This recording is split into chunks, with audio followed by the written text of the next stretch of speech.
भद्राय श्रीरामचन्द्राय वागीशायस्य वदने आओ महाराज जी वागीशायस्य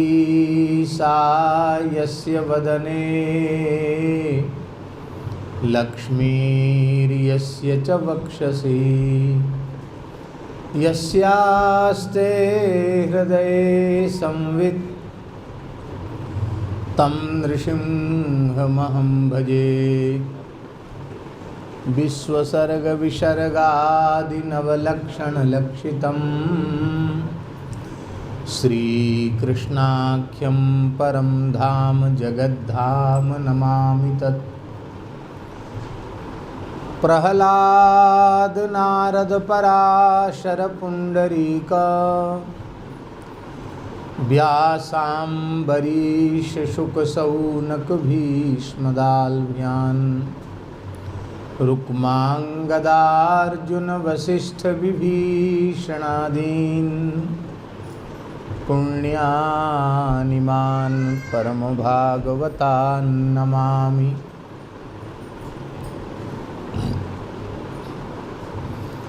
वाञ्छाकल्पतरुभ्यश्च कृपा सिन्धुभ्य एव च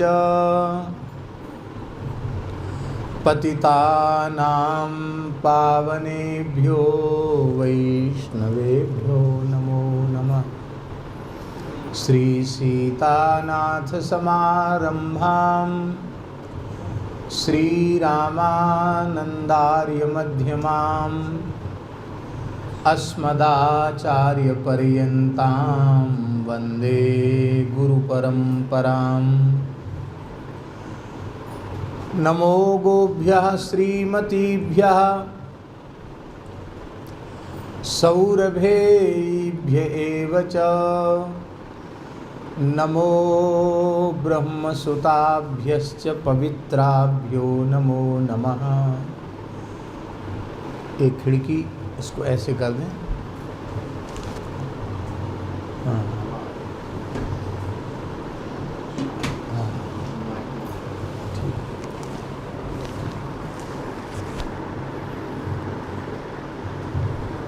यहाँ से नील चक्र का दर्शन हो रहा है। श्रीनीलाचल निवासाय नित्याय परमात्मने बलभद्र सुभद्राभ्यां जगन्नाथाय ते नमः।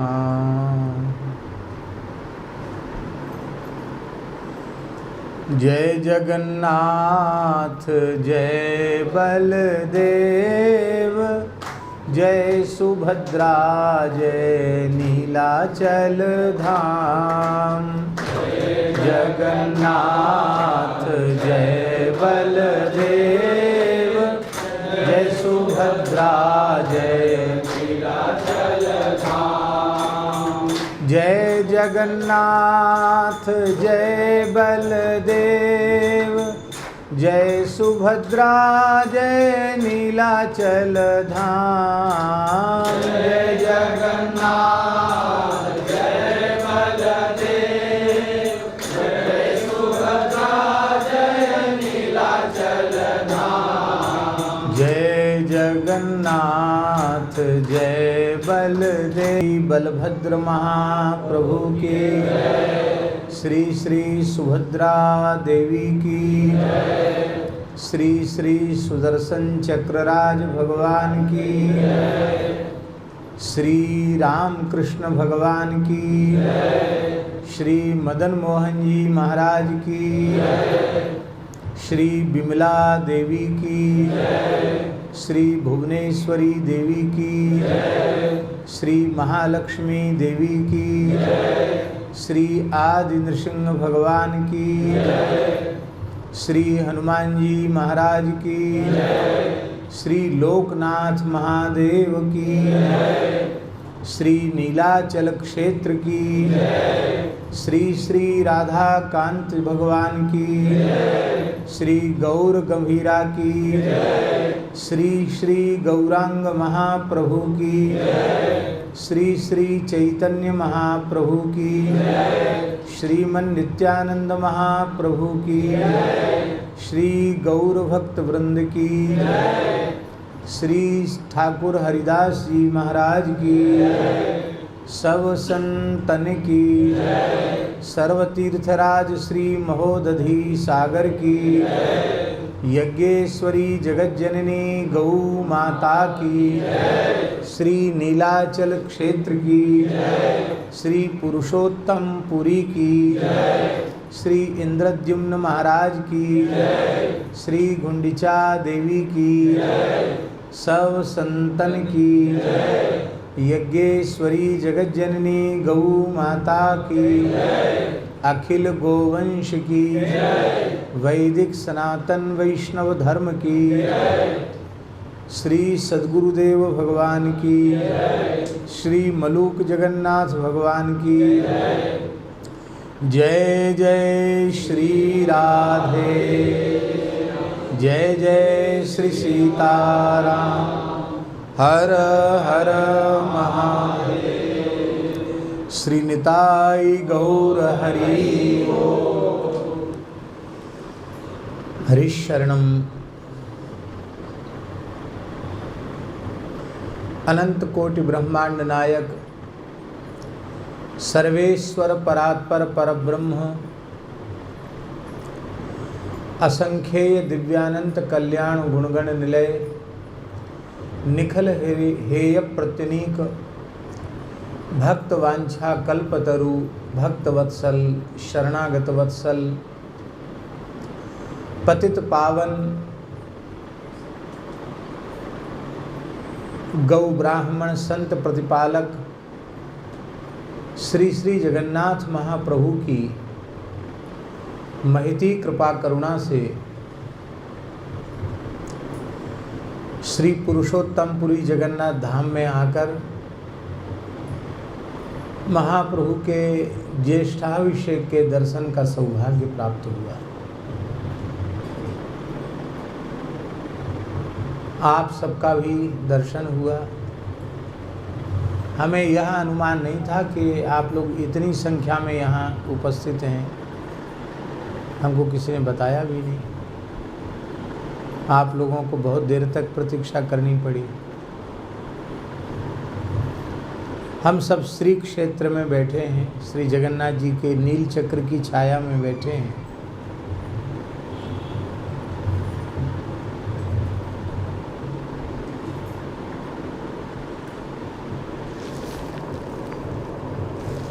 स्कंद पुराण में श्री पुरुषोत्तम महात्म्य में जहाँ भगवान श्री जगन्नाथ जी की प्रतिष्ठा हुई है, तो प्रतिष्ठा के बाद ब्रह्मा जी और जगन्नाथ जी का संवाद हुआ। उस संवाद में अपने उत्सव, अपनी पूजा का वर्णन स्वयं जगन्नाथ जी ने किया है। उसमें श्री जगन्नाथ जी ने कहा है कि जो मनुष्य जीवन में एक बार श्री पुरुषोत्तमपुरी में आकर, नीलाद्रि में आकर हमारे ज्येष्ठाभिषेक का दर्शन कर लेगा, उसे पुनः किसी माता के गर्भ में नहीं जाना पड़ेगा।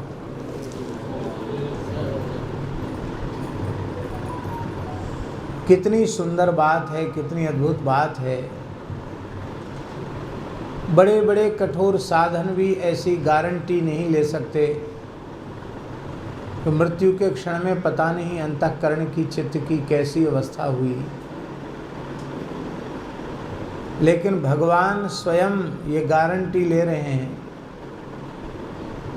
प्रतिश्रुति दे रहे हैं। भगवान जगन्नाथ ब्रह्मा जी को वचन दे रहे हैं कि जो मेरे ज्येष्ठाभिषेक का आकर दर्शन करेगा, उस जीव को फिर किसी माता के गर्भ में नहीं जाना पड़ेगा। अर्थात वह भगवान श्री जगन्नाथ महाप्रभु की नित्य सन्निधि प्राप्त कर लेगा।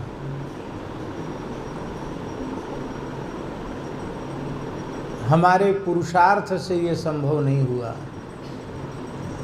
ये श्री जगन्नाथ महाप्रभु की अहेतुकी कृपा से संभव हुआ। हम में बल होता तो हम तो जब स्कंद पुराण का मूल पारायण कर रहे थे और जिस समय यह वचन आया तो उसी समय हमारे मन में ये भाव जागृत हुआ कि हे महाप्रभु जगन्नाथ जी, आप कृपा करें, एक बार आपके ज्येष्ठाभिषेक का दर्शन हो जाए।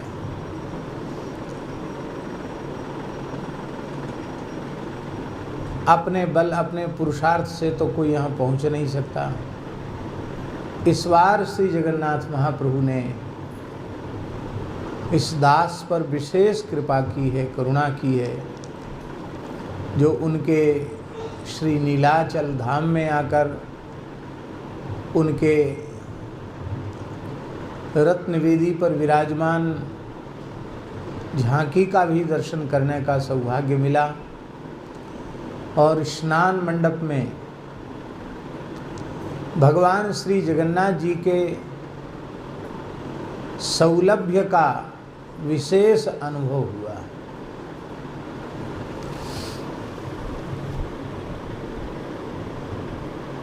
वस्तु बहुत उत्कृष्ट है, श्रेष्ठ है, लेकिन हमें सुलभ नहीं है, तो उस उत्कृष्ट वस्तु से हमारा क्या प्रयोजन सिद्ध होगा।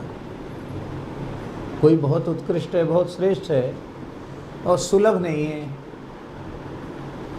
तो हमारे किस काम की वो वस्तु। अथवा सौलभ्य तो है पर उत्कृष्टता नहीं है, श्रेष्ठता नहीं है। वो जो वस्तु है वो विनाशी है, तो अत्यंत सुलभ होने पर भी जो वस्तु उत्कृष्ट नहीं है उसकी प्राप्ति का भी क्या प्रयोजन।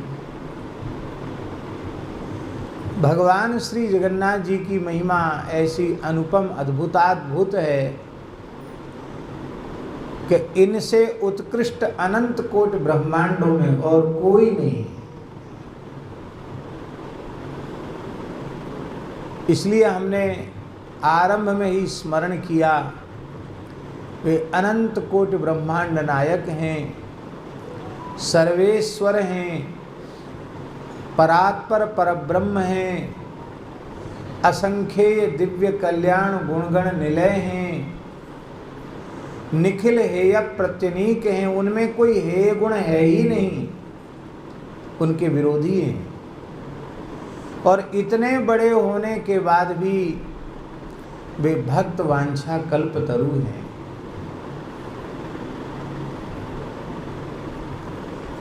जिस वर्ण शंकर की निंदा की गई है गीता जी में, शंकरो नरकायैव कुलघ्नानां कुलस्य च, वर्ण संकरता नरक ले जाने वाली है।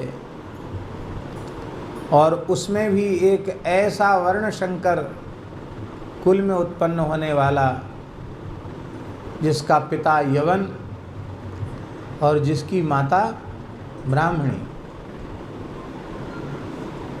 और हमारे शास्त्रों के अनुसार इस प्रकार की संतान को महाचांडाल से भी पतित कहा गया। और ऐसे कुल में उत्पन्न उस अधमाधम जीव पर भी श्री जगन्नाथ महाप्रभु ने ऐसी कृपा की कि आज वह सबके द्वारा वंदनीय और पूज्य हो गया। श्री जगन्नाथ जी का लाडला भक्त श्री साल्वे, यही नाम है, अनुपम भक्त श्री साल्वे। कैसी अद्भुत बात है। तो जहां भगवान जगन्नाथ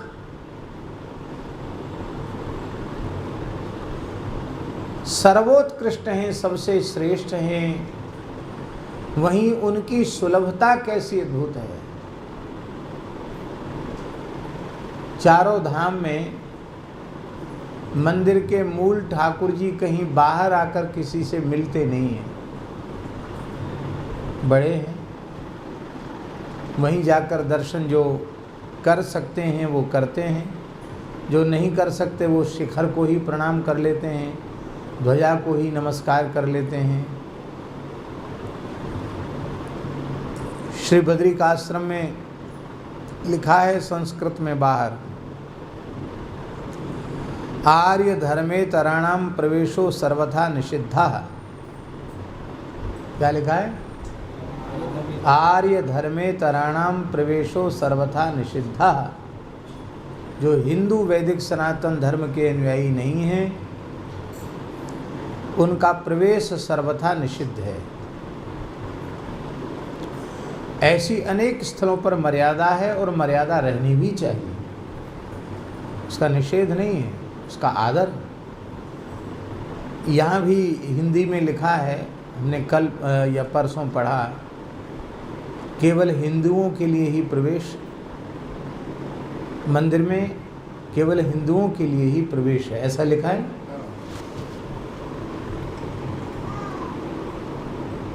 मंदिर की मर्यादा है, पर भगवान जगन्नाथ स्नान वेदी पर विराजते हैं तो वे संपूर्ण प्राणियों के लिए फिर पात्र अपात्र का भेद समाप्त हो जाता है और भगवान जगन्नाथ सबके लिए सुलभ हो जाते हैं। वैसे तो जगन्नाथ है ही हैं, लेकिन सच्चे अर्थ में जगन्नाथ हो जाते हैं जब सबके बीच में आकर के महाप्रभु विराज जाते हैं। और कोई और भारी भयंकर आलसी हो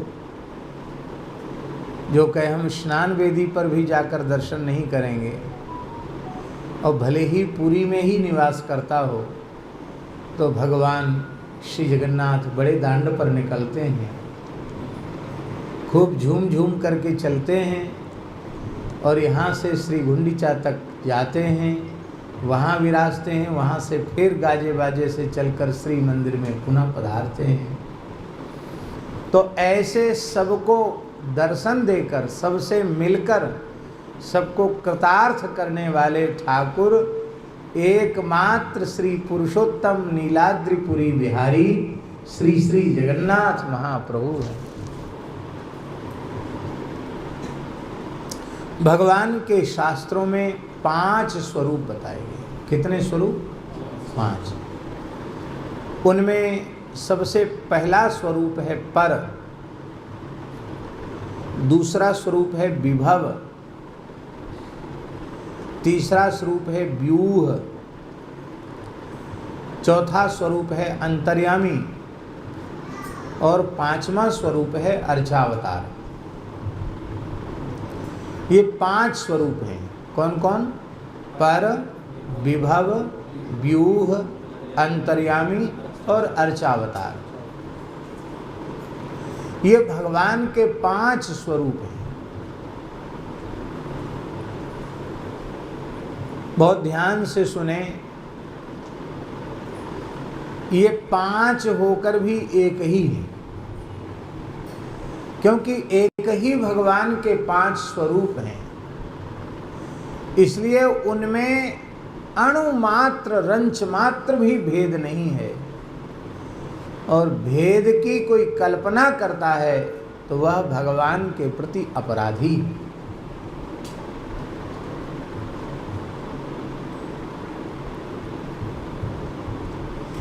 जो परात्पर स्वरूप है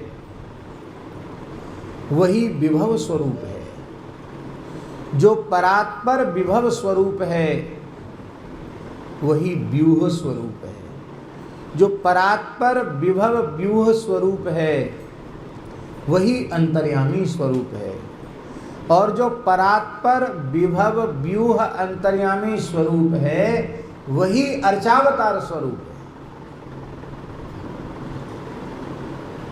इसको हमारे वैष्णवाचार्यों में श्री वल्लभाचार्य जी ने जलभेद कह करके, जलभेद का उदाहरण दे करके इसको अपने दर्शन ग्रंथ में स्पष्ट किया है। जलभेद क्या? मेघ में स्थित जल अलग है। मेघ में जल है कि नहीं? बादल में जल है, मेघमाला में जल है। मेघ में जल नहीं होता तो बरसता कैसे? बरसता है इसका मतलब उसमें जल है। फिर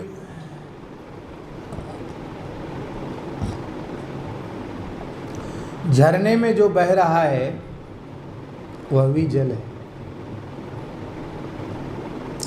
नदी में जो बह रहा है वह भी जल है। और सरोवर में जो स्थित है वो भी जल है। और कुएं में जो स्थित है, कूप में जो स्थित है वो भी जल है। और आपके जलपात्र में स्थित जो जल है वह भी, उसमें भेद है क्या? जलत्वेन, जल में कोई भेद नहीं है, क्योंकि वह मेघमाला में स्थित जल ही झरने का जल बना है।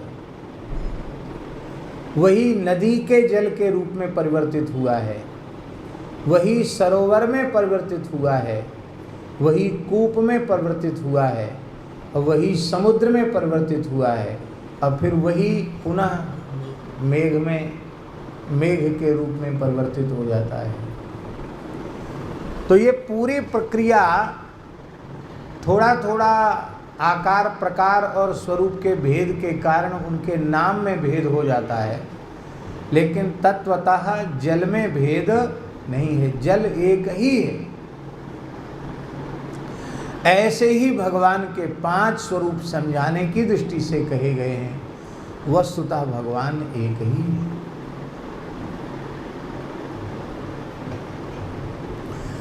अब भगवान में महत्व गुण तो है ही है। अर्जुन ने श्रीमद् भगवद गीता में कहा, न त्वत्समोस्त्यभ्यधिकः कुतोऽन्यः, आपकी बराबरी का कोई नहीं है तो आपसे अधिक तो कोई होगा ही कैसे। भगवान श्री कृष्ण से कहा कि आपकी बराबरी पर ही कोई नहीं है तो आपसे बड़ा होने का तो प्रश्न ही नहीं है। तो भगवान का महत्व गुण सर्वोपरि है, इनसे बड़ा और कोई दूसरा नहीं है। पर इतने बड़े भगवान हम सबको अत्यंत सुलभ हैं। इतने बड़े होकर भी वे अत्यंत सुलभ हैं। ये हम सब जीवों पर भगवान की कितनी बड़ी कृपा करुणा है। अब देखिए, वस्तुतः 5 स्वरूपों में भेद नहीं है, किंतु सौलभ्य सबसे अधिक कहाँ है? सुलभता। आप लोग हमारी भाषा समझ रहे हैं कि नहीं? भगवान सुलभ कहाँ है सबसे अधिक? तो भगवान अर्चावतार में सबसे अधिक सुलभ। परात्पर स्वरूप में इतनी दुर्लभता है, इतनी दुर्लभता है, इतनी दुर्लभता है कि श्रीमद् भागवत के 2 स्कंध के प्रमाण के अनुसार भगवान के दिव्य धाम का दर्शन ब्रह्मा जी को भी अपने दिव्य देह से नहीं होता है। भगवान के धाम में भगवान का परम ऐश्वर्यमय जो स्वरूप है उसका दर्शन ब्रह्मा जी को भी ध्यान में होता है, समाधि में होता है। माने ब्रह्मा जी भी अपने दिव्य शरीर से वहां पहुंच नहीं सकते। जब ब्रह्मा जी जो उनके खास बेटा हैं वही जब वहां नहीं पहुंच सकते, उनके लिए परात्पर स्वरूप में दुर्लभता है, तो हमारे जैसे कलिमल ग्रसित प्राणी उनके लिए तो फिर जब ब्रह्मा जी को भी सुलभ नहीं है तो हमारे लिए सुलभ कहाँ से होगा? हाँ, यह बात अवश्य है कि उस परात्पर धाम में पहुंचने का मार्ग है, उसकी एक प्रणाली है, और वह प्रणाली है श्री गुरुपादाश्रय ग्रहण पूर्वक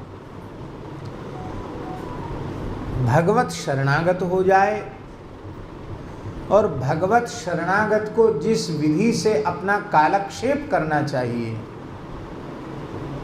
कालक्षेप माने अपने समय को व्यतीत करना चाहिए, क्योंकि जो भगवत शरणागत है उसके लिए अपने कल्याण के लिए भी किसी साधन की अनिवार्यता नहीं है,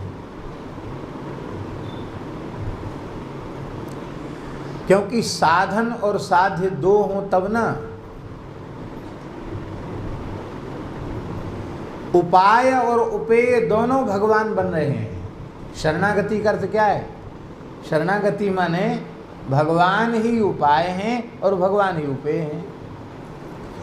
तो जिस क्षण जीव भगवत शरणागत हुआ उसी क्षण मुक्त हो गया संसार चक्र से।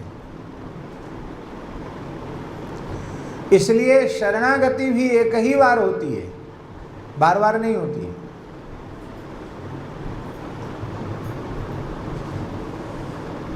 अब उसको ज्ञान योग, कर्म योग, भक्ति योग की भी आवश्यकता नहीं है।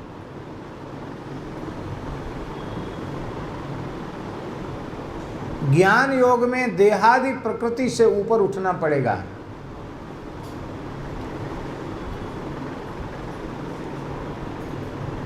कर्मयोग में भी कर्तृत्वाभिमान से सर्वथा विमुक्त होना पड़ेगा, और भक्ति योग में भी तैल धारावत अखंड अविच्छिन्न भाव से भगवान नाम रूप गुण लीला की स्मृति बनी रहे, ये आवश्यक होगा।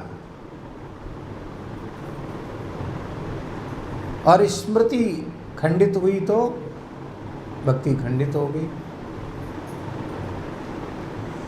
किंतु जो भगवत शरणागत भक्त है, प्रपन्न है, शरणागत है, उसको अपने कल्याण के लिए, भगवत प्राप्ति के लिए ज्ञान योग, कर्म योग, भक्ति योग के आश्रय की आवश्यकता नहीं है, क्योंकि उसने सर्वतोभावेन भगवान का आश्रय ले लिया।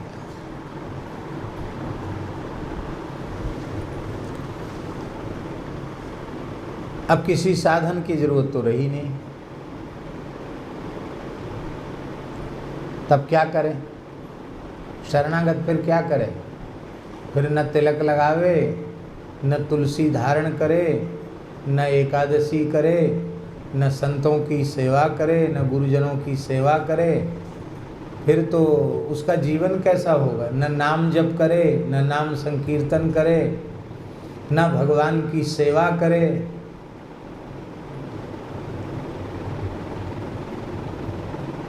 तब और क्या करेगा बोलो?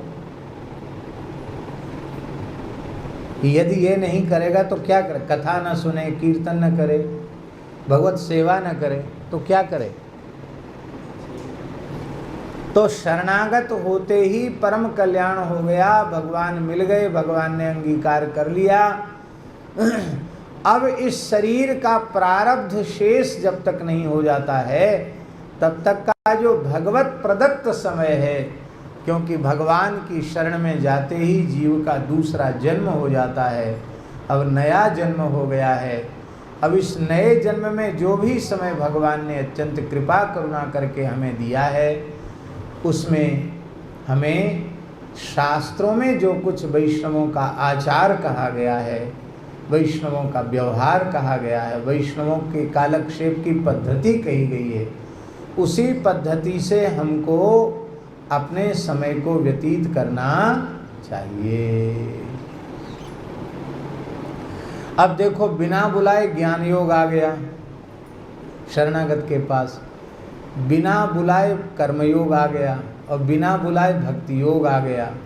तीनों आ गए, पर वो साधन के रूप में उनका आश्रय नहीं लिया गया है।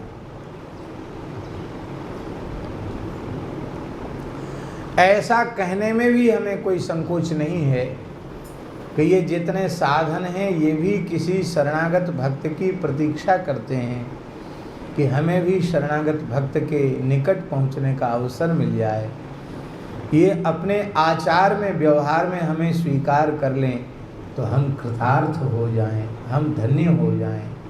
इसलिए ये साधन उनके निकट पहुंच जाते हैं।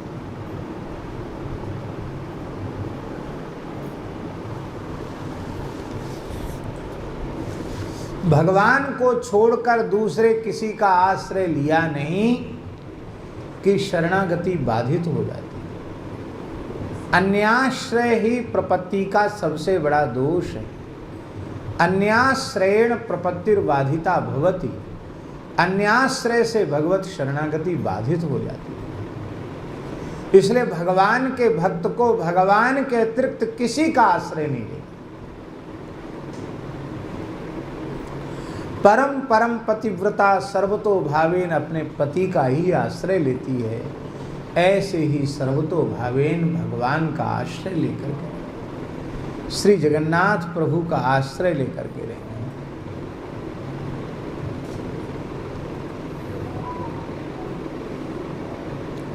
तो ब्रह्मा जी के लिए भी परात्पर स्वरूप में दुर्लभता है। विभव स्वरूप हैं भगवान श्री राम रूप में, श्री कृष्ण रूप में अवतार लेते हैं। भगवान वामन, नृसिंह, परशुराम आदि रूप में अवतार लेते हैं। ये भगवान के विभवावतार हैं। वासुदेव, संकर्षण, प्रद्युम्न, अनिरुद्ध ये व्यूहावतार हैं। भगवान सबके अंतःकरण में अंतर्यामी रूप से विराजमान हैं। ये भगवान का अंतर्यामी अवतार है।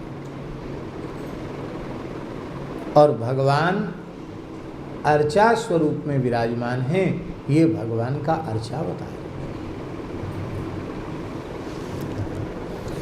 मेघमाला में स्थित जल जैसे दुर्लभ है। आपको प्यास लगे और हम कहें कि जाओ ऊपर पानी पी लो बादल में जाके, तो आपकी प्यास नहीं बुझा सकते बादल। आपको यहाँ प्यास लगी और हम कहें जाओ वहाँ उत्तराखंड में बहुत झरना है। अभी हम उत्तरकाशी में थे, जगह जगह इतने झरना। अपने आश्रम में भी जो गंगा जी ने जगह दी है, वहाँ भी इतनी जोर का जल का स्रोत आता है, झरना आता है कि कोई नल काम ही नहीं करते, नल खराब हो जाते बार बार। इतना प्रेशर आता है पानी का 24 घंटे। न बिजली है, मोटर है, कुछ नहीं है। भगवान की मोटर लगी हुई है। ऐसी व्यवस्था है कि क्या कहना, अद्भुत। तो ना हम वहाँ जाएंगे, ना वहाँ हमको कब जाएंगे, कब पहुँचेंगे, कब पानी मिलेगा। कूप का जल भी सुलभ है, पर वो समाधान नहीं है। जैसे आप कहें कि हमें प्यास लगी है और हम आपसे कहें कि कोई बात नहीं, जहाँ आप बैठे हो वहीं पानी है, खोदना शुरू करो। खोदते खोदते कुआं हो जाएगा, कहीं न कहीं तो पानी निकलेगा ही। तो इससे प्यासे का समाधान तो नहीं होगा। जहाँ वो बैठा वहाँ पानी तो है, पर कब खोदेगा, कब पानी निकलेगा, कितनी गहराई पे निकलेगा कोई पता नहीं, कैसा निकलेगा ये भी पता नहीं। वो समाधान नहीं है। ऐसे ही प्रत्येक जीव के अंतर्यामी भगवान हैं। और कोई कहे कि भगवान की प्राप्ति कराइए, बोले कहीं जाने की ज़रूरत नहीं है, आपके भीतर ही बैठे हैं, समाधि लगाओ और अनुभव कर लो। एक क्षण के लिए तो चित्तवृत्ति शांत नहीं रह रही है। पीपर पात सरिस मन डोला, पीपल के पत्ते जैसे हिलता रहता है, ऐसी चित्त चंचल रहता है। और ऐसी स्थिति में समाधि लगाकर असंप्रज्ञात समाधि में ब्रह्मानुभूति करे, आत्म साक्षात्कार करे, ये तो हमारे जैसे व्यक्ति के लिए बहुत कठिन है। ये कुआं खोदकर पानी निकालने के जैसा है। किंतु अर्चावतार के रूप में भगवान हम सब जीवों को अत्यंत सुलभ है। अर्चावतार में भेद नहीं है। जो आपके घर के ठाकुर जी हैं और जो मंदिर में विराजमान जगन्नाथ जी हैं, उनमें भेद नहीं है। जो आपके घर के ठाकुर जी हैं वो भी वही हैं, वो भी तो जगन्नाथ हैं कि अलग हैं। उनमें भेद नहीं है, और भेद मानना भी नहीं चाहिए। ठाकुर ठाकुर जी में भेद नहीं है। एक संत थे, वो भगवान के श्री विग्रह में और शालिग्राम जी में भेद मानते थे। वो कहते थे पुराणों में, वेदादि शास्त्रों में शालिग्राम जी की महिमा ज़्यादा है, इसलिए शालिग्राम जी श्रेष्ठ हैं, स्वयं व्यक्त हैं, और ये तो मूर्ति बनाई हुई है पर प्रतिष्ठा की जाती है, तो ये उतनी महिमा इनकी नहीं है, ऐसा मानते थे वो। तो क्या करते थे कि लाल जी रखते थे लड्डू गोपाल जी, तो लड्डू गोपाल जी को जब रात्रि को शयन कराते तो शालिग्राम जी को उनकी छाती पे धर के शयन कराते थे। कहते थे ये बड़े हैं, तो गोपाल जी का तो आसन बना देते उनकी छाती को, और उनके ऊपर शालिग्राम जी को रखते थे। अरे भाई, जो गोपाल जी हैं वही तो शालिग्राम जी हैं, और जो शालिग्राम जी हैं वही गोपाल जी हैं, पर महात्मा ऐसा करते थे। तो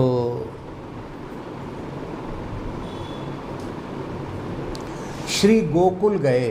कहाँ गए? ब्रज में गोकुल है ना, उसमें गोकुल में श्री गोसाई विठलनाथ जी विराज रहे थे, श्री वल्लभाचार्य महाप्रभु के द्वितीय पुत्र। उनको पता चला तो उन्होंने समझाया कि देखो, भगवान के विग्रह में और भगवान के शालिग्राम स्वरूप में भेद नहीं है। शास्त्रों में दो स्वरूप हैं, एक सकल एक निष्कल। तो सकल स्वरूप विग्रह हो गया, निष्कल स्वरूप शालिग्राम जी हो गए, उनमें भेद कहाँ है? हाँ, शास्त्र की विधि के अनुसार सकल निष्कल दोनों को मिलाकर पूजा पूर्ण मानी जाती है, तो ठीक है, लेकिन उसमें बड़ा छोटा करना अच्छा नहीं है। लेकिन वो माने नहीं, भले ही बोले तमाम ग्रंथों में प्रमाण लिखा है शालिग्राम जी सबसे बड़े होते हैं, शालिग्राम जी सबसे श्रेष्ठ हैं, तो फिर वो कुछ नहीं बोले, मौन हो गए।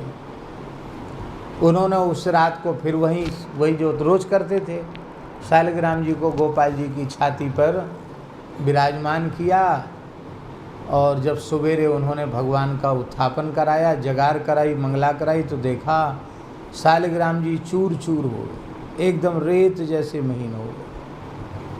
अब तो वो बड़े दुखी हो गए कि हाय हाय, ये क्या हुआ, हमारे शालिग्राम जी चूर चूर कैसे हो गए। बड़े दुखी हो गए, रोने लगे। महात्मा तो थे ही बेचारे, और बड़ा प्रेम था उनका शालिग्राम जी में। रोते रोते आए, बोले महाराज पता नहीं क्या घटना घट गई, कोई भार भी नहीं पड़ा, किसी ने दबाया नहीं, कैसे हो गया, भगवान तो चूरा चूरा होके और सब बिस्तर में फैल गए हैं, देखो ये उनका चूर्ण है शालिग्राम जी का, सब इकट्ठा करके लाए थे, रेत रेत जैसा श्याम वर्ण का चूर्ण है ये। तो उन्होंने कहा ऐसा करो आप कि शालिग्राम जी आपको मिल जाएंगे, गोपाल जी को स्नान कराओ, और गोपाल जी के स्नान के जल से उनको गीला करके चूर्ण को, और ऐसे ऐसे करके गोली बना दो, तो जैसे शालिग्राम जी थे ऐसे कर दो, हो जाएगा। तो उनको भरोसा नहीं था कि ऐसा हो जाएगा, लेकिन उन्होंने इतने बड़े महात्मा कह रहे हैं तो उनकी बात माननी चाहिए। तो उन्होंने ऐसे ऐसे करके किया, वो हो गए, शालिग्राम जी बन गए। अरे महाराज, ये तो गोपाल जी बड़े हो गए। गोपाल जी के स्नान के जल से शालिग्राम जी फिर से प्रकट हो गए, तो गोपाल जी बड़े हो गए। अरे गोपाल जी बड़े हो गए, शालिग्राम जी बड़े हो गए, ये झगड़ा नहीं है। जो गोपाल जी हैं वही शालिग्राम जी हैं, जो शालिग्राम जी हैं वही गोपाल जी हैं।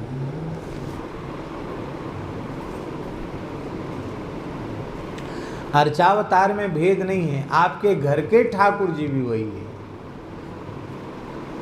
लेकिन आपके मन में भेद बना हुआ है, इसलिए ऐसी स्थिति। अब एक विशेष बात जो हम निवेदन कर रहे हैं वो ये है कि यद्यपि भगवान के स्वरूप में भेद नहीं है, लेकिन इसके बाद भी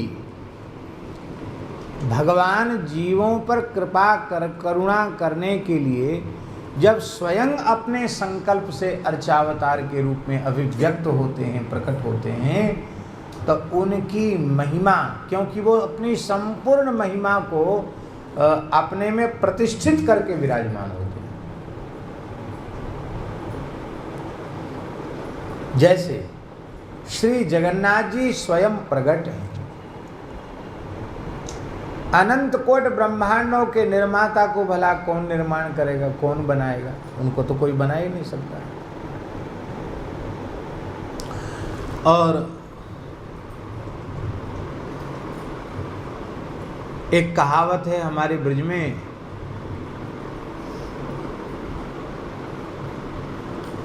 कि नानी के यहाँ ननसार की बात नहीं करी जाए। नानी के घर में ननिहाल की बात कोई करे, ननसार की बात करे तो लोग कहेंगे ये देखो इसको क्या पता, छोटा बच्चा है।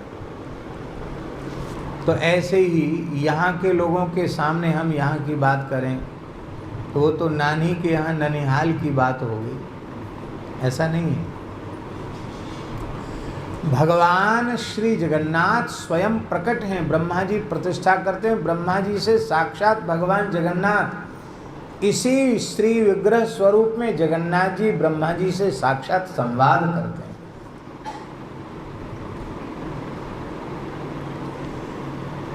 इसलिए अर्चावतार स्वरूप में भी जहाँ भगवान अपने संकल्प से प्रकट होते हैं वहाँ विशेष भगवान की कला, भगवान का स्वरूप विशेष रूप में वहाँ अनुभव में आता है।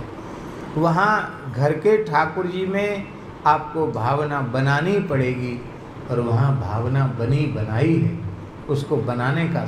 यद्यपि ये बिल्कुल पक्का है कि जो आपके घर के ठाकुर जी वही जगन्नाथ जी हैं, जो जगन्नाथ जी हैं वही घर के ठाकुर जी हैं, लेकिन भगवान स्वयं अर्चावतार रूप से प्रकट होकर बद्रिकाश्रम में विराजमान हैं।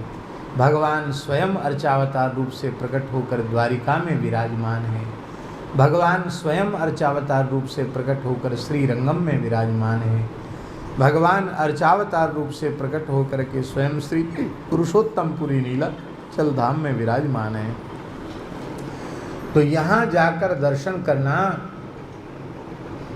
ये साक्षात भगवत दर्शन के समान ही है। तो हम लोग बड़े भाग्यशाली हैं कि हम लोगों को श्री जगन्नाथ जी का दर्शन हुआ।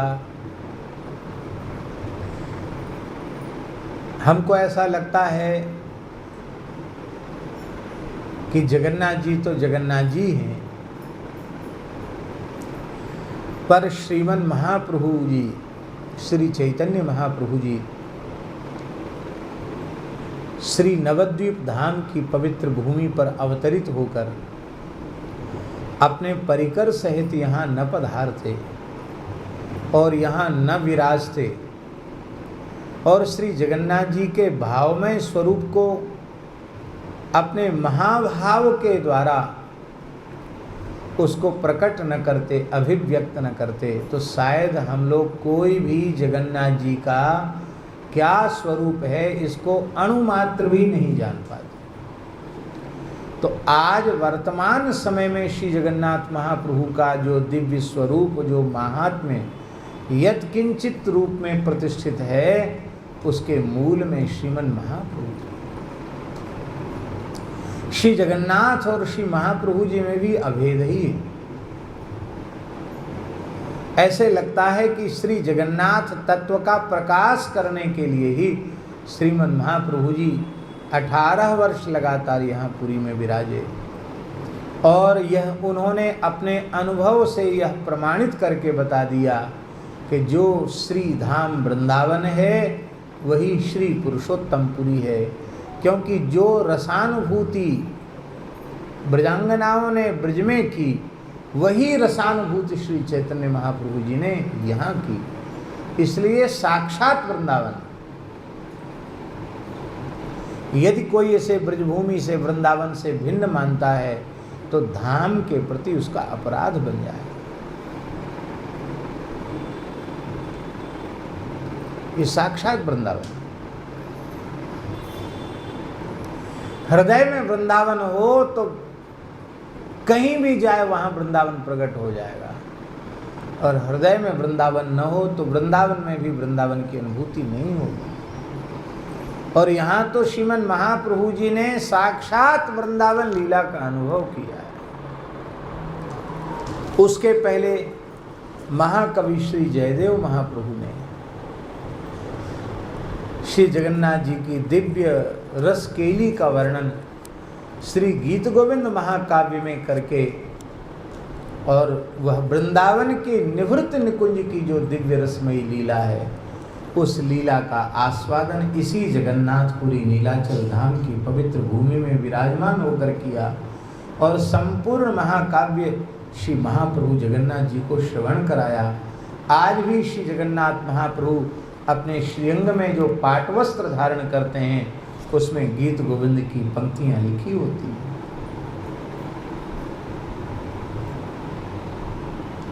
ये साक्षात वृंदावन। श्री गोपीनाथ जी, टोडा गोपीनाथ जी विराजमान है। ठाकुर जी खड़े थे, अब कहते श्री गदाधर जी के लिए ठाकुर जी बैठे। आज बैठे इतने ऊंचे लंबे लगते हैं ठाकुर जी, तो खड़े होते तो कितने लंबे लगते। हम तो कई बार सोचते हैं कि यदि भारतवर्ष के जितने भगवान श्री कृष्ण के स्वरूप हैं उनकी प्रतियोगिता कराई जाती कि लंबाई में सबसे ज़्यादा कौन है, तो हमारे जगन्नाथपुरी वाले गोपीनाथ जी सबसे आगे निकल जाते। इतना मधुर दिव्य स्वरूप है श्री गोपीनाथ जी का, क्या कहना, अद्भुत स्वरूप। भगवान में भेद नहीं है, ये तो विनोद के लिए कह रहे हैं। ठाकुर जी इतने बैठे हुए, इतने क्षर हरि भगवान की सुदीर्घ श्री अंग की कांति है, और भगवान खड़े होते तो कितने ऊंचे होते।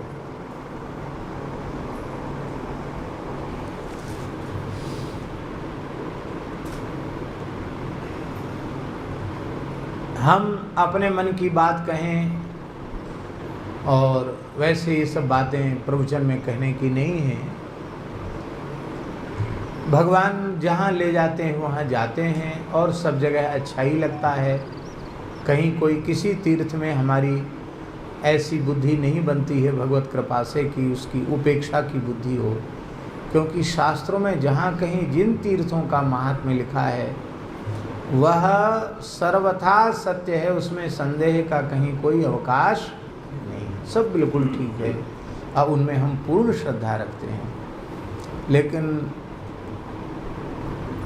मन वृंदावन के अलावा कहीं नहीं लगता। मन की प्रवृत्ति है, थोड़े दिन तो रह जाएंगे, महीना 2 महीना भी हो सकता कहीं रहना पड़े तो रह जाएं, लेकिन बाद में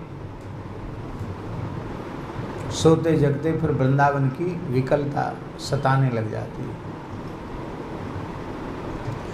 अधिक समय तक जगन्नाथपुरी में रहने का अवसर तो नहीं मिला, लेकिन जब जब श्री जगन्नाथ धाम आते हैं तो हमको फिर वृंदावन की याद नहीं सताती। उनको लगता हम तो वृंदावन में ही हैं, हम वृंदावन से बाहर हैं ही नहीं। ऐसा बिल्कुल नहीं लगता कि हम वृंदावन से बाहर, ऐसा नहीं लगता। स्वाभाविक रूप से जैसे वृंदावन में मन को सहज आनंद मिलता है, ऐसे ही मन को सहज आह्लाद श्री जगन्नाथ महाप्रभु की कृपा से उनके धाम में प्राप्त होता है। कई बार हमारे मन में आता है कि कभी भगवान जगन्नाथ जी ऐसी कृपा करें कि लंबे समय तक रहकर यहाँ के सब उत्सव, सब झांकी, सब दर्शन करें। ऐसा मन में कई बार आता है। अब जैसी भगवान की इच्छा, भगवान योग बनाएंगे तो होगा। अपने किए ना आज तक कुछ हुआ है, ना अपने किए आज तक होना है।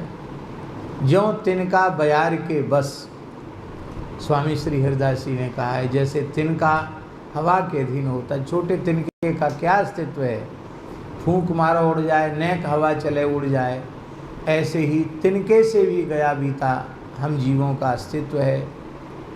तो भगवान जहाँ ले जाएं, जहाँ पहुँचावें, जो करें वही सर्वसमर्थ हैं, और उनके सब विधान मंगलमय हैं। पर मन में तो आता है कि नहीं, मन की बात हमने बता दी। भगवान की इच्छा होगी तो वो ही पूर्ण होगा। तो हम सब बड़े भाग्यशाली हैं। भगवान जब अर्चावतार स्वरूप में प्रकट होते हैं तो जीवों को अत्यंत सुलभ हो जाते हैं, और उन अर्चावतारों में भी जो भगवान अपने संकल्प से प्रकट होते हैं तो उनमें विशेष वैशिष्ट्य आ जाता है। अर्चावतार रूप से जगन्नाथ जी ने जितनी लीलाएं की हैं इस कलिकाल में और आज भी कर रहे हैं, उतनी लीलाएं अर्चावतार स्वरूप से बहुत कम जगह सुनने को देखने को प्राप्त होती। जैसे हमारे अब इस समय नाथद्वारा में विराजमान है श्रीनाथ जी। श्रीनाथ जी के भी अर्चावतार स्वरूप की बहुत सी लीलाएं जब वो ब्रज में थे। और पंढरपुर में श्री विठल भगवान की, पंढरीनाथ भगवान की भी अर्चावतार की बहुत सी लीलाएं, तो अनेक भक्तों के साथ भगवान ने लीलाएं की। अब देखो विचित्र लीला अर्चावतार की, आप सुनेंगे तो आपको लगेगा कि हम तो पहली बार सुन रहे हैं।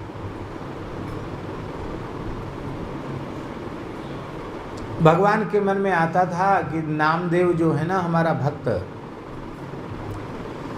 वो एकदम अकिंचन परिवार के हैं, और हमको तो देखो मंगला से लेके शयन तक कितने बढ़िया बढ़िया भोग लगते हैं, और ये बेचारा रूखा सूखा खा के रहता, कभी इसका भी ऐसा ही खूब आदर सत्कार हो। तो भगवान पंढरीनाथ जी नामदेव जी से कहते कि नामा, तुम्हारी माँ पूरन पूड़ी बहुत अच्छी बनाती है। पूरन पूड़ी महाराष्ट्र का व्यंजन है। पूरन पूड़ी बहुत अच्छी बनाती है, वो घी के साथ खाने में बहुत स्वाद लगता है। तो तुम्हारे घर में हमारा न्योता कराओ, तो तुम्हारी माँ रसोई बनाए और मैं पूरन पूड़ी खाऊं, और माँ जो कुछ बनाए वो सब मैं खाऊं। तो सौभाग्य की बात है, आप पधारो। ठाकुर जी बोले क्या करें नामदेव, बड़ी समस्या है, मंदिर छोड़ के कहीं नहीं जा सकते। हमारे मन की मन में ही सवेरे से लेकर रात तक हमको सबको दर्शन देना पड़ता है। हजारों लाखों लोग आते, सबको दर्शन देना। वहाँ सोने भी कम देते हैं भगवान को, जैसे यहाँ भी जगन्नाथ जी को कम सोने देते हैं लोग। जितने बड़े होंगे उतना कम सोना पड़ेगा।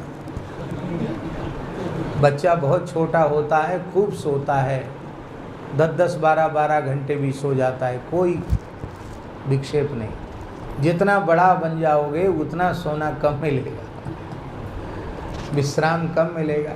ये तो बहुत बड़े हैं।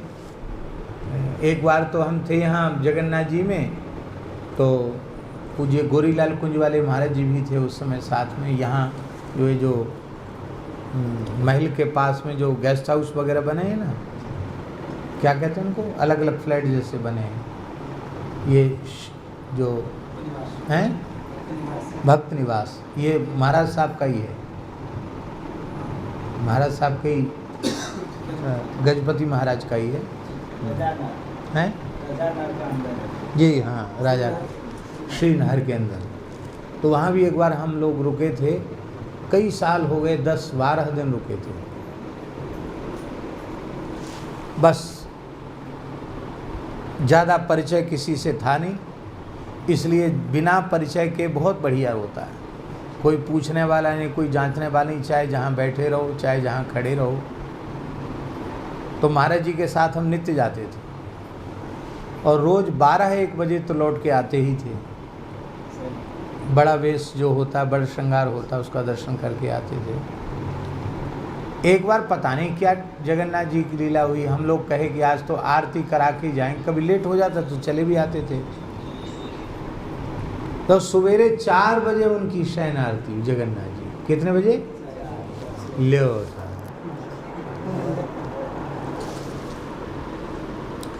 गोरेलाल जी वाले महाराज जी बोले कि अब ये सोएंगे कब, जगेंगे कब? बोले बस थोड़ी देर, अभी निद्रा देवी आई हैं, थोड़ी देर बाद कीर्तन वाले आ जाएंगे, प्रभाती गाएंगे, जगाएंगे जगन्नाथ जी। अरे बोले भाई ये तो ठाकुर जी के साथ बड़ा अन्याय हो रहा है, सोने नहीं देते। क्या कह रहे थे हम? हाँ, तो वो पंढरपुर में भी ठाकुर जी बहुत दर्शन देते, देर रात तक दर्शन देते, दिन भर दर्शन देते हैं। बोले क्या करें, भीड़ बहुत है, और हम यहाँ से जाएंगे मंदिर सूना हो जाएगा, ये पुजारी लोग जाने नहीं देंगे। अब ठाकुर जी के लिए कठिन काम है, वो तो यहाँ भी खड़े रह सकते, वहाँ भी जा सकते, लेकिन ये उनकी लीला है। बोले ये समस्या है, हमारी बहुत इच्छा है तुम्हारे घर में न्योता खाने की, और ऐसे न्योता नहीं, हम तो चाहते हैं सवेरे हम मंगला के समय चले जाएं और रात भर वहीं रहें, फिर सवेरे दूसरे दिन मंगला के समय आएँ। पर क्या करें, हमारे मन की मन में है।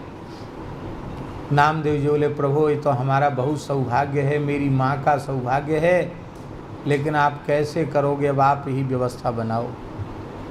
तो भगवान बोले एक उपाय तो है। क्या उपाय है? बोले रात को शयन आरती के समय हम तुमको छिपा लेंगे अपने गर्भगृह में, कोई देख नहीं पाएगा तुमको, और तुम हमारी जगह पे खड़े हो जाना ऐसे। कोई नहीं पहचान पाएगा कि तुम नामदेव हो, सब यही कहेंगे कि पंढरीनाथ भगवान, ऐसे खड़े हो जाना। बस एक बात है, हिलना डुलना नहीं। हाँ, हिलोगे डुलोगे तो भेद खुल जाएगा। हमारे लिए इतना तो कर लो, और हम रात को ही तुम्हारे घर पे जाके सोएंगे, सवेरे मंगला होगी, सब काम घर पे ही होंगे, और तुम्हारी माँ के हाथ से ही सब पूरा ग्रहण करेंगे। और यहाँ हमारी जगह तुम खड़े होकर मंगला, श्रृंगार, राजभोग, उत्थापन, जितने भोग, जितनी आरती सब तुम्हारी होगी। पर सवेरे सवेरे तुम्हारे शरीर से कपड़ा हटावें तो तुम कुछ बोलना नहीं, क्योंकि वो सब कपड़ा हटा देते, नंगा भी कर देते हैं। भगवान को नहाएंगे तो सब कपड़ा हटा देंगे। तो तुम मत कहना कि अरे भाई क्या भाई, थोड़ा तो कपड़ा रखो शरीर में, ऐसा मत बोलना। तुम तो चुपचाप खड़े रहना। फिर वहाँ क्या होता, आज भी होता है, सवेरे सवेरे भगवान को मुख पर माखन का लेप किया जाता है। माखन पिसी हुई मिश्री होती है, देसी मिश्री, और गाय का, भारतीय देशी गाय का शुद्ध मक्खन, एक गोला आज भी भगवान पंढरीनाथ के मुख पर ऐसे चिपका दिया जाता है, फिर उसको छुड़ा लेते हैं। ये मंगला भोग होता है, वो पद्धति है वहाँ की। सवेरे सवेरे ठाकुर जी को माखन मिश्री। तो ठाकुर जी बोले कि देखो मुख पर लगाएंगे तो सही माखन पुजारी लोग, लेकिन तुम लालच में, मुंह में पानी भी तुम्हारे आएगा, पर लालच में कहीं ऐसे मत कर लेना, कहीं खा लिया, जीभ फेर लिया तो फिर लोग पीटेंगे तुमको, भगवान कहाँ चले गए, नामदेव यहाँ के कहाँ से खड़ा हो गया। इसलिए बहुत सावधानी रखना। फिर तुमको दूध से स्नान कराएंगे, पोछेंगे, मालिश करेंगे, वस्त्र पहनाएंगे। और भगवान ने अपने स्वरूप में नामदेव जी को श्री मंदिर में खड़ा कर दिया और स्वयं वहाँ चले गए। अब वहाँ पाते, और हर आरती का दर्शन करने भगवान खुद आते। भगवान मंगला दर्शन करने भी आए। नामदेव जी को खड़ा देख के मंगला दर्शन करके भगवान निहाल हो गए, वाह मेरा प्यारा नामा कितना बढ़िया लग रहा मेरे स्वरूप में। और भगवान की लीला सबको, नामदेव जी नहीं दिखाई पड़ रहे हैं, सबको भगवान पंढरीनाथ ही दिखाई पड़ रहे हैं। यह है भक्त का भगवान के साथ अभेद। और शयन हो गया तो ठाकुर जी अपनी जगह पे आके खड़े हो गए। नामदेव जी का जाओ अपने घर जाओ। बोलो भक्त वत्सल भगवान की। अब देखो भगवान ने अर्चावतार रूप से कितनी विलक्षण लीला की। जतिपुरा में श्री गोपाल जी, श्रीनाथ जी विराज रहे, और ठाकुर जी को इच्छा हुई कि वहीं गिरिराज जी में टोंड़ का घना है। टोंड़ का घना एक जंगल है, गिरिराज जी के निकट ही है, भरतपुर जिले में आता है टोंड़ का घना, हमारी गौशाला से आसपास ही है। तो भगवान को इच्छा हुई कि हम टोंड़ के घने में आएं, क्योंकि श्री राधा रानी का संकेत हुआ था कि हम गोपियों के सहित, सखियों के सहित वहाँ आकर आपको छाक आरोगाएंगे। तो भगवान को वहाँ जाने की इच्छा थी, और अब जाएं कैसे, कोई ना कोई तो लीला करनी पड़ेगी। तो जैसे ही श्री गोसाई विठलनाथ जी मंदिर में प्रवेश किए कि ठाकुर श्रीनाथ जी थर थर काँपने लगे। भगवान को कांपते हुए देख करके उनको वात्सल्य भाव की उपासना, उनको बड़ा भय हुआ। और उन्होंने कहा अरे प्रभु जय जय, आपको क्या हो गया, जूड़ी आ गई, बुखार आ गया, ताव आ गया, क्या इतने कांप क्यों रहे हैं। ठाकुर जी बोले गोसाई जी बचाओ बचाओ, क्या हुआ। बोले म्लेच्छ आया, म्लेच्छ आया, म्लेच्छ आया। उस समय मुसलमानों का बड़ा उपद्रव था, मंदिर तोड़ देते थे, विग्रहों को खंडित कर देते थे। तो घबरा गए कि यहाँ हो सकता है कोई उपद्रव आ गया हो गिरिराज जी के पर्वत पे। बोले प्रभु फिर क्या किया जाए? बोले हमको सुरक्षित जगह ले चलो। कहाँ ले चलें? तो ठाकुर जी बोले हमको टोंड़ के घने ले चलो। तो अकिंचन थे संत, कोई बहुत व्यवस्था नहीं थी। अब तो सोना चांदी बहुत हो गया, उस समय कोई ठाकुर जी के पास पालकी सवारी भी नहीं थी, बैलगाड़ी तक नहीं थी ठाकुर जी के पास। किससे बैठ के जाएंगे श्रीनाथ जी के पास? तो बोले भाई इकट्ठी करो। किसी ने गाड़ी भी नहीं दी, टूटी गाड़ी थी। तो सद्दू पांडे थे, सद्दू पांडे, आने और ग्राम के ब्रिजवासी, वो बड़े भक्त थे श्रीनाथ जी के। उन्होंने कहा बाबा हम पे एक भैंसा बुग्गी, भैंसा गाड़ी, और एक भैंसा तो मर गया हो, गाड़ी टूट गई, एक भैंसा है जिंदा। गरीब आदमी है हम, एक भैंसा गाड़ी है। भैंसा है, गाड़ी नहीं, भैंसा ही है, एक ही भैंसा है और तो कोई सुविधा नहीं है। ठाकुर जी से कहा भाई ये तो कोई वाहन की व्यवस्था तो है नहीं, एक भैंसा है। भगवान बोले हाँ, हमारी गृहिणी हैं श्री यमुना जी, उनके भाई जमराज हमेशा भैंसा पर बैठते हैं। हम थोड़ी देर के लिए भैंसा की सवारी कर लेंगे तो क्या हानि है? अब भैंसा ला, उसी पर बैठकर चलेंगे टोंड़ के घने। ये धाम के जीवों की महिमा है कि धाम में भैंसा के रूप में जन्म लेने पर भी भगवान के श्रीअंग के स्पर्श का सौभाग्य प्राप्त हो। गोविंद कुंड के जल से उस भैंसे को स्नान कराया गया और इत्र की मालिश उसके शरीर पर की गई, सुगंधित इत्र, क्योंकि भगवान को दुर्गंध नहीं आनी चाहिए। सुकोमल बिछौना बिछाया गया, उस पर ठाकुर जी विराज गए। अब मर्यादा की सेवा वहाँ गोसाई जी के अतिरिक्त श्रीअंग का स्पर्श कोई कर नहीं सकता, पर ठाकुर जी श्री कुमनदास जी, चतुर्भुजदास जी को कृतार्थ करना चाहते थे।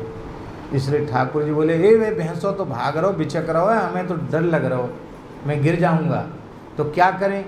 भैंसा तो चले गई, ऐसे जैसे चलता वैसे चलेगा। तो दाहिनी भुजा श्री कुमनदास जी ने पकड़ ली भगवान की, बाईं भुजा उनके पुत्र चतुर्भुजदास जी ने पकड़ ली और भगवान वहाँ गए, झाड़ियों में होके निकल के गए। अंग में कुमनदास भगवान को बचा बचा करके, भगवान के श्रीअंग में कोई कटीली झाड़ी का स्पर्श न हो जाए, वहाँ भगवान विराजे। तो सामने भोग धराया गया।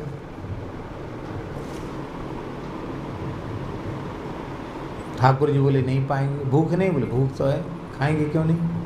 बोले कुछ गाओ बजाओ, मनुहार करो, क्योंकि आपने गा गा करके खाने का अभ्यास बना दिया है। अब सब अष्टचाप के महान भक्त कवि कौन गाए? सब थक गए थे, दौड़ते दौड़ते परेशान थे, पैर में कांटा लग गया, शरीर में कांटा लग गया, कपड़ा फट गया, सब क्लांत थे। कुमनदास जी से कहा कुमनदास जी आप ही गाओ। तो कुमनदास जी का एक पद है, लाल को भावे टोंड़ को घनो, ये पद है कुमनदास जी का, लाल को भावे टोंड़ को घनो। टोंड़ का घना जंगल श्री लाल जी को बहुत अच्छा लगा, इसलिए उन्होंने ये नाटक किया। उसी पद में उन्होंने कहा कि वो ये इनको कौन ढेड़नी को जन्यों, जो ठाकुर जी को मंदिर से निकाल दी, तो यहाँ आए थे। ठाकुर जी बोले ठीक है, पद हो गया, अब आप लोग बैठो और हम एकांत में विश्राम करें। सब लोग किनारे हो गए, तो सबने दर्शन किया। श्री ललिता, विशाखा, रंग देवी, सुदेवी आदि अष्ट सहचरियों के सहित साक्षात स्वामिनी जी राधा रानी पधारी हैं, विविध थाल लेकर के अपने हाथ से लाल जी को जिमा रही हैं। इस झांकी का सबने कलिकाल में प्रत्यक्ष दर्शन किया। तो ये अर्चावतार रूप से भगवान इतनी लीलाएं करते हैं कि उनका कोई कहना नहीं। कितनी लीलाएं भगवान करते हैं, अर्चावतार रूप से भगवान लीलाएं करते हैं। तो श्री जगन्नाथ साक्षात विराज रहे हैं अर्चावतार रूप में और प्रत्यक्ष भगवान लीला कर रहे हैं। ये भी इनकी राजी है कि वे किसको दर्शन देना चाहें न देना चाहें। हम लोग अल्प बुद्धि के जीव हैं, इसलिए मन में तरह तरह की कल्पनाएं उठ जाती हैं कि ऐसी व्यवस्था होना चाहिए, वैसी व्यवस्था होना चाहिए। उस व्यवस्था में विचार इसलिए होता है कि ठाकुर जी को सुख मिले और कोई बात नहीं। ठाकुर जी को सुख मिले और श्री ठाकुर जी के जनों को सुख मिले, और कोई अपना स्वार्थ नहीं है। लेकिन अंत में बात यही आती, भैया जगन्नाथ हैं, इन पर काऊ को जोड़ना है, ये जैसा चाहेंगे वैसा ही होगा। इसलिए ठीक है, ये भी एक आनंद है, ये भी भगवान जगन्नाथ जी का विलक्षण उनकी कृपा है। और ऐसी ही कृपा करुणा हम सब पर श्री जगन्नाथ भगवान की सदा सर्वदा बनी रहे। स्कंद पुराण का एक श्लोक हम बार बार बोलते हैं कि भगवान जगन्नाथ जी का निर्माल्य रोज लेना चाहिए। निर्माल्यम जगदीशस्य नाशित्वा स्नामि किंचन इति सत्य प्रतिज्ञोयः प्रत्यहम तच्च भक्षयेत् सर्व पाप विशुद्धात्मा शुद्धांत कर्णो नरः सशुद्धम वैष्णवस्थानम क्रमाद्यातिन संशयः। महाराज जी लिखा है कि जो श्री जगन्नाथ भगवान का निर्माल्य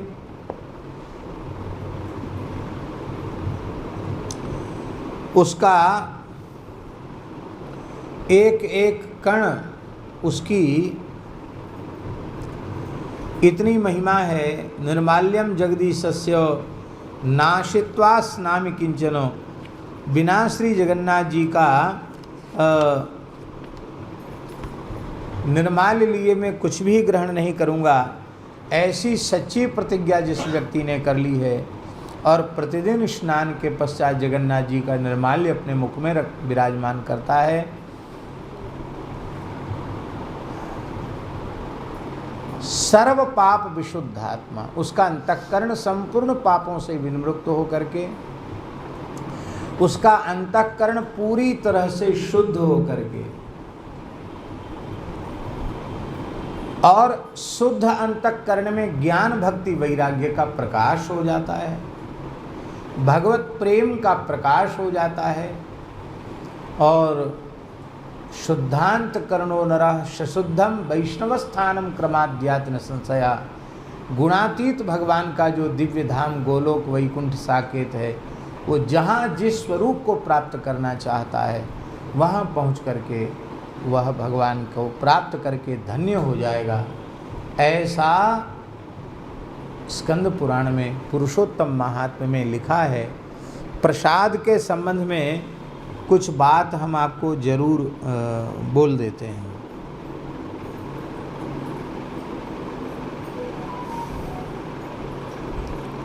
और उसको कह कर के हम पूरा कर देते हैं। अभी अभी हमारे नित्य पाठ में जो श्लोक आए उसमें हम ये बोल रहे हैं, और ये ग्रंथ है देवी भागवत। एक बात हम बड़ी विनम्रता पूर्वक निवेदन कर रहे हैं, वैष्णवों के ही चरणों में प्रणाम करके निवेदन कर रहे हैं, जिसमें किसी के मन में कोई पीड़ा न पहुँचे। कई बार ऐसा होता है कि हम लोग कहते हैं भैया हम तो वैष्णव हैं, हमको केवल भगवान की ही विशेष महिमा जिसमें है उसी को हमको पढ़ना चाहिए, दूसरा हमको नहीं पढ़ना चाहिए। वो बात सही भी है, क्योंकि दूसरा कुछ पढ़ने से बुद्धि में भ्रम उत्पन्न होने की संभावना बनी रहती है। इसलिए ठीक है, गुरु महाराज जो ग्रंथ पढ़ने के लिए कहें वही पढ़ना चाहिए। लेकिन दास के मन में ये विचार उत्पन्न हुआ कि भगवान कृष्ण द्वैपायन व्यास जी के जितने पुराण हैं उनका मूल पारायण एक बार करना चाहिए। तो भगवत कृपा से अनेकों पुराणों के पारायण हो चुके हैं, 2-3 बकाया होंगे तो वो भी हो जाएंगे भगवत कृपा से। तो देवी भागवत जी का पारायण हमने नहीं किया था, हमने कभी पढ़ा भी नहीं था। हम सोच रहे थे उसमें तो खाली देवी जी की ही महिमा होगी, पर इतनी वैष्णवता के महिमा के श्लोक इतने अधिक हमको मिले। श्री राधा रानी की महिमा, श्री नित्य गोलोक धाम की महिमा, श्री गोलोक विहारी श्री कृष्ण की महिमा, उनके प्रसाद की महिमा, गंगा जी की उत्पत्ति का चरित्र तो बड़ा अद्भुत मिला देवी भागवत में। स्वयं राधा कृष्ण ही द्रवीभूत होकर गंगा जल हो गंगा जी के रूप में प्रकट हो गए और गंगा जी को बहुत प्रिय सखी श्री ठाकुर गोलोक बिहारी श्री कृष्ण की कहा गया। बड़ा अद्भुत आया। तो प्रसाद की कुछ बात विशेष है, वैसे श्लोक तो बहुत मिले लेकिन कुछ मैंने लिख लिए।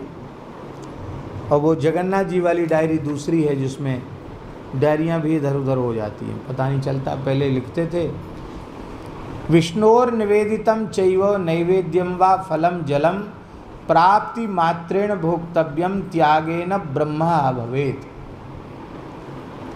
भगवान नारायण नारद जी से कह रहे हैं जो भगवान को निवेदित फल है अथवा जल है, नैवेद्य है, जो कुछ भी भगवान को विधि पूर्वक निवेदित किया गया है वह भगवत प्रसाद जैसे ही सामने आवे तो प्राप्ति मात्रेण भोक्तव्यम, प्राप्त करते ही खा लेना चाहिए। यदि हम उसको त्याग देते हैं, अरे आज हमारा अमुक व्रत है वो हम नहीं खाएंगे, उसको त्याग देते हैं तो ब्रह्म हत्या का पाप लग जाता है। त्यागेन ब्रह्म भवेत, त्याग मात्र से ब्रह्म हत्या का पाप लग जाता है। और क्या होता है, भ्रष्ट श्रीर भ्रष्ट बुद्धिश्च पुरभ्रष्टो भवेत तुसः, उसकी श्री नष्ट हो जाती है, उसकी बुद्धि नष्ट हो जाती है और वो जहाँ है वहीं से अपने पद प्रतिष्ठा से भ्रष्ट हो जाता है। यस्तजेद विष्णु नैवेद्यम भाग्यो नोपस्थितम शुभम प्राप्ति मात्रेण यो भुंक्ते भक्तो विष्णु निवेदितम।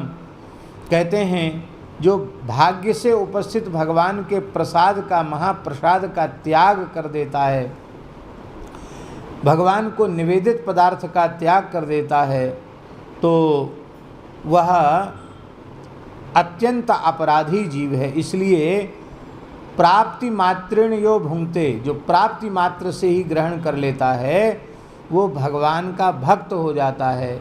भगवान उसको भक्त की श्रेणी में स्वीकार कर लेते हैं। और ऐसा वैसा भक्त नहीं, सामान्य भक्त नहीं, पुंसाम सतम समुद्धृत्य जीवन मुक्त स्वयं भवेत। प्रसाद में ऐसी निष्ठा रखने वाला अपने सैकड़ों मनुष्यों का उद्धार करके स्वयं जीवन मुक्त हो जाता है। नैवेद्यम भोजनं कृत्वा नित्यम यह प्रणवेद धरिम। भगवान का प्रसाद देखते ही उसको प्रणाम करना चाहिए। अब प्रसाद पाने के बाद भगवान को प्रणाम करना चाहिए कि प्रभु हम आपके अधरामृत के अधिकारी नहीं थे, पर आपने कैसी कृपा करुणा करी, हमारे जैसे अधमाधम जीव को आपने अपना अधर सुधारस प्रदान कर दिया। क्योंकि भगवान पाते हैं तो भगवान के अधर का अमृत उसमें लगा हुआ है, आपने अपना अधरामृत हमको प्रदान कर दिया। इतना ही नहीं, पूजयेत स्तौति वा भक्त्या सविष्णु सदृशो भवेत। प्रसाद का पूजन करे, स्तवन करे, भगवान को प्रणाम करे, वो भगवान के सदृश ही हो जाता है। तत्पर्श वायुना सद्यस तीर्थौ घस्त विशुद्ध्यति। उसके शरीर को स्पर्श करके जो वायु बहती है उससे संपूर्ण वातावरण पवित्र हो जाता है। उसके शरीर की, प्रसाद निष्ठ भक्त के शरीर को छूकर जो वायु बहती है वो वायु भी अन्य अपवित्र जीवों को पवित्र कर देती है। और तीर्थ भी उस जीव के प्रसाद निष्ठ, जिसकी प्रसाद में निष्ठा है, ऐसे प्रसाद निष्ठ जीव के स्पर्श से तीर्थ भी पवित्र हो जाता है। इतना ही नहीं, तत्पाद रजसा मूढ़ सद्य पूता वसुंधरा।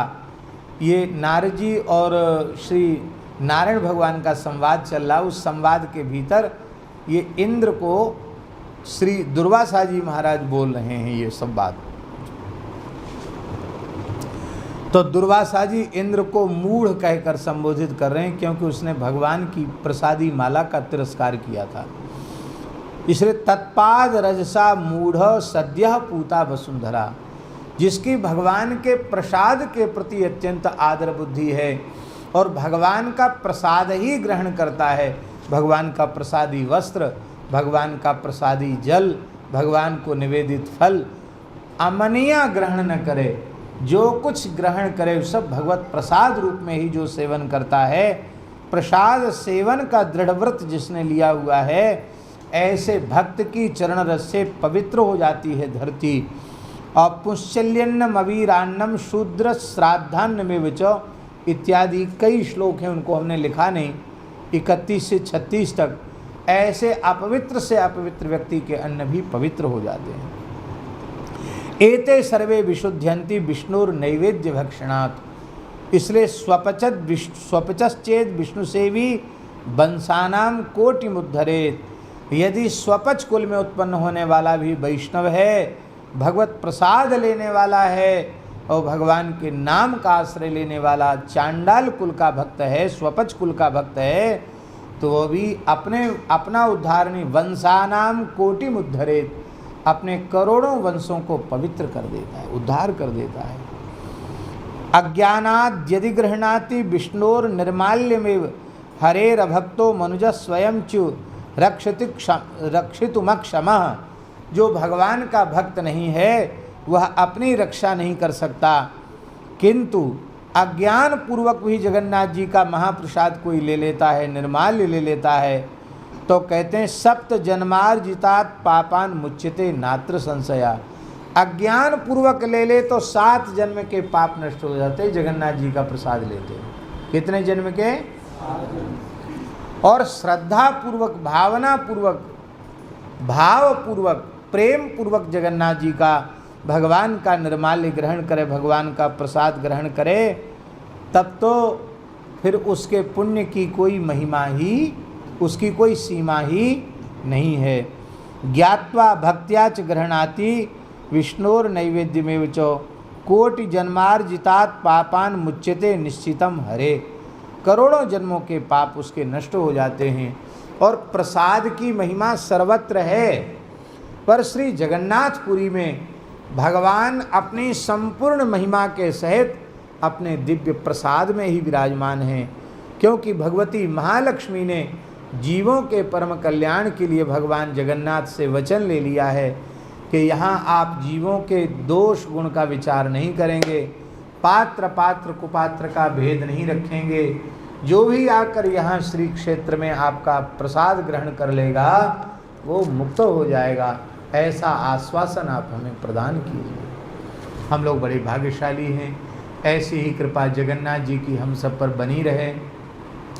बस एक बात और कह देते हैं, वो ये कि भगवान जगन्नाथ सर्वसमर्थ हैं, वे ही चाहेंगे तब होगा। हमारा मन है कि ऐसा कुछ भगवान जगन्नाथ करें कि जगन्नाथ जी के मंगला से लेके और शयन भोग तक गोव्रती भोग की व्यवस्था हो गई। वेद लक्षणा भारतीय देसी गाय के दूध दही घी का ही प्रयोग श्री जगन्नाथ जी के नैवेद्य में हो गए। ऐसी हम जगन्नाथ जी से प्रार्थना करते हैं, उससे जगन्नाथ जी को प्रसन्नता अधिक होगी। और अभी तो भगवान तो वचन के बंधे हुए हैं, तो कुछ बोलते नहीं हैं, लेकिन उनकी खूब प्रसन्नता होगी यदि भारतीय देसी गायों का दूध दही घृत का व्यवहार ही भगवान जगन्नाथ की सेवा में होने लग जाए। हमारे मन में भाव है कि कम से कम यहाँ जो मलुक श्री मलुक जगन्नाथ जी विराजमान हैं, इनके यहाँ ये व्यवस्था भगवान जगन्नाथ कृपा करके जल्दी बनावें। तो ठाकुर जी की कुछ 2-4 गैया हों और नित्य प्रति भगवान को अत्यंत मर्यादित रूप से उसी का भोग लगे, बाहर की किसी वस्तु का भोग न लगे। इसी प्रार्थना के साथ भगवान के चरणों में प्रणाम, श्री जगन्नाथ जी के चरणों में प्रणाम। जगन्नाथ जगन्नाथ जगन्नाथ रक्ष माम, जगन्नाथ जगन्नाथ जगन्नाथ रक्ष माम, जगन्नाथ जगन्नाथ जगन्नाथ पाहि माम, जगन्नाथ जगन्नाथ जगन्नाथ पाहि माम, जगन्नाथ जगन्नाथ जगन्नाथ रक्ष माम, जगन्नाथ जगन्नाथ जगन्नाथ रक्ष माम, जगन्नाथ जगन्नाथ जगन्नाथ पाहि माम, जगन्नाथ जगन्नाथ जगन्नाथ पाहि माम, जगन्नाथ जगन्नाथ जगन्नाथ रक्ष माम, जगन्नाथ जगन्नाथ जगन्नाथ रक्ष माम, जगन्नाथ जगन्नाथ जगन्नाथ पाहि माम, जगन्नाथ जगन्नाथ जगन्नाथ पाहि माम। श्री श्री जगन्नाथ महाप्रभु की, श्री श्री श्री बलभद्र महाप्रभु की, श्री श्री सुभद्रा देवी की, श्री श्री सुदर्शन चक्र भगवान की, श्री नील चक्र भगवान की, श्री सपरिकर श्री जगन्नाथ भगवान की। जय जय श्री राधे, जय जय श्री सीताराम। हर हर महादेव। निताय गौर हरि बोल। माई मेरे श्याम